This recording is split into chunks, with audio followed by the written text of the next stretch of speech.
Hello, kindergartners, and welcome to day 2 about learning all about how to make inferences.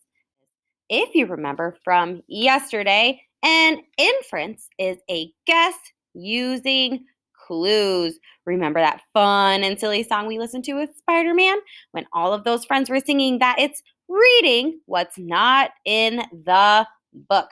So, making an inference is when you use what you already know, add it to clues from the story, and then you can make a guess about what the author is trying to tell you. So, again, that's making inferences. Let's read it together. Making inferences. Very good. That means using clues to figure out what the author is not saying. Yesterday, if you remember, we looked at this picture of all your teachers. A guess that we made using clues from our brain and clues from the picture was that this picture was taken on Valentine's Day. Remember, in my brain, I remember Valentine's Day is all about love. And in this picture, I see a bunch of hearts, and everyone's wearing red or pink, which is very Valentine's Day y. So the inference that we made together was that this picture was taken on Valentine's Day. That's the guess we made. We also looked at this picture of all your teachers. The clue we had in our brain is that Halloween is a fun time when people dress up. The clue we found in the picture is that all of your teachers are dressed like animals. So the inference we made is that this picture was taken on Halloween. We also made a few inferences about this fun picture.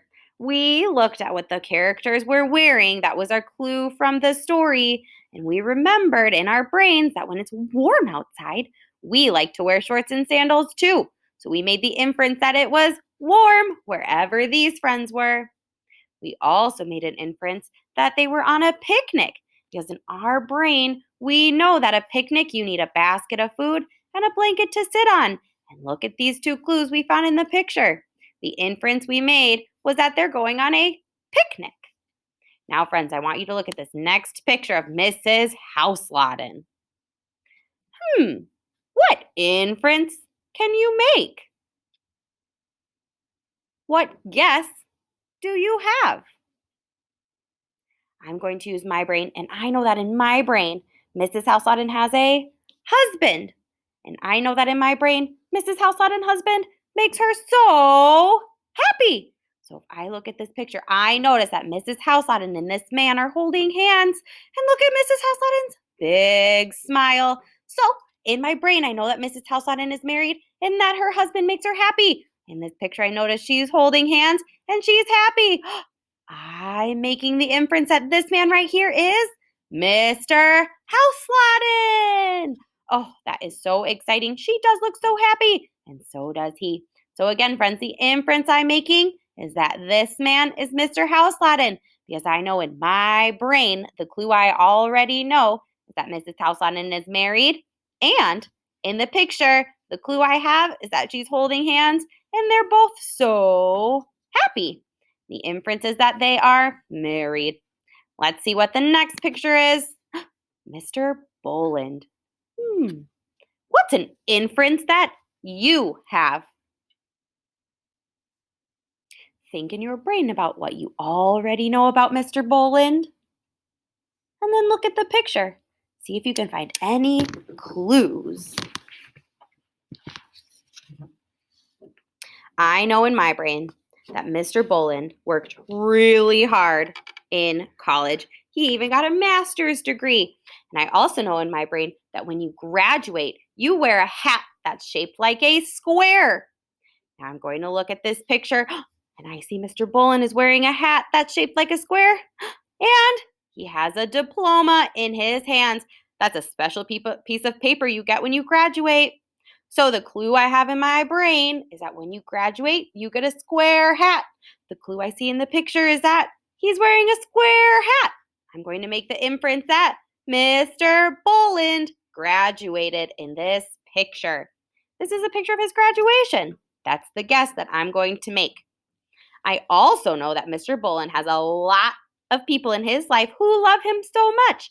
I know that Mr. Bullen has a grandma and a grandpa who love him a lot. If I take a look in this picture, it looks like this woman loves him a lot because she's holding on to his arm. And this man must love Mr. Bullen a lot because he's at his graduation party.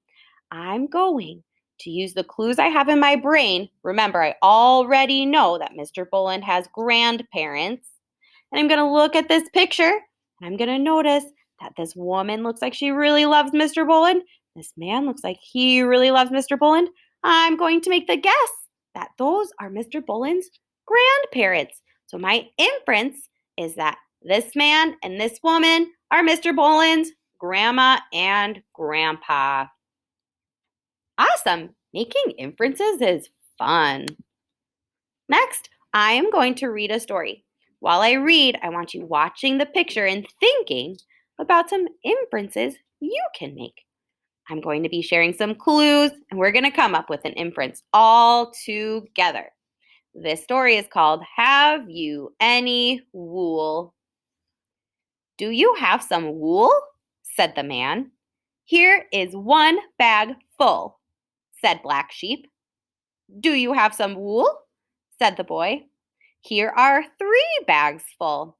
Ba, ba, shouted Black Sheep. See you next year. All right, friends, I'm going to read it one more time because I like this story so much. So again, be looking at the picture, listening to the words, and coming up with an inference. Remember, that means coming up with a clue about what the author has not told us. Do you have some wool? Said the man. Here is one bag full, said Black Sheep. Do you have some wool? Said the boy. Here are 3 bags full. Ba, ba, shouted Black Sheep. See you next year. All right, friends. So if I think in my brain, I already know in my brain that wool comes from sheep. Wool is a sheep's fur. And I also already know in my brain that people use wool to make sweaters and other clothes. From the story, I know that the sheep gives some wool to the man. I know that the sheep gives some wool to the boy. And if I look at this picture, it looks like sheep has no more fur.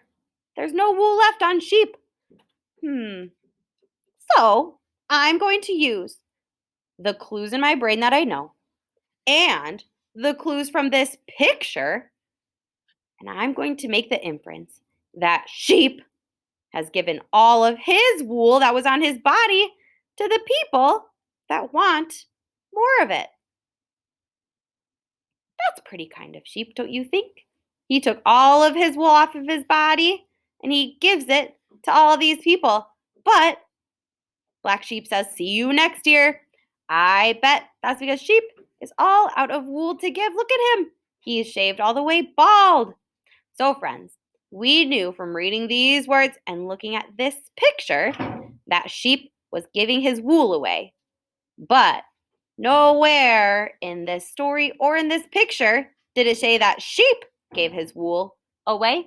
He just knew he was giving some wool away. But if we look at this picture, we notice that he's bald. He's not wearing any of his wool. So we're making the inference that sheep took his own wool to give to the boy and the man. The clues we had in our brain that we already read were that sheep was giving wool. The clue we saw in the picture was that sheep is now bald. So the inference we came up with is that sheep took his own fur and was giving it away. Making inferences can sometimes be tricky, but it's always fun. I hope that when you're reading books today, or tonight, or tomorrow, you are looking at the pictures, reading the words, and trying to come up with some good inferences. We'll see you again tomorrow so we can keep practicing.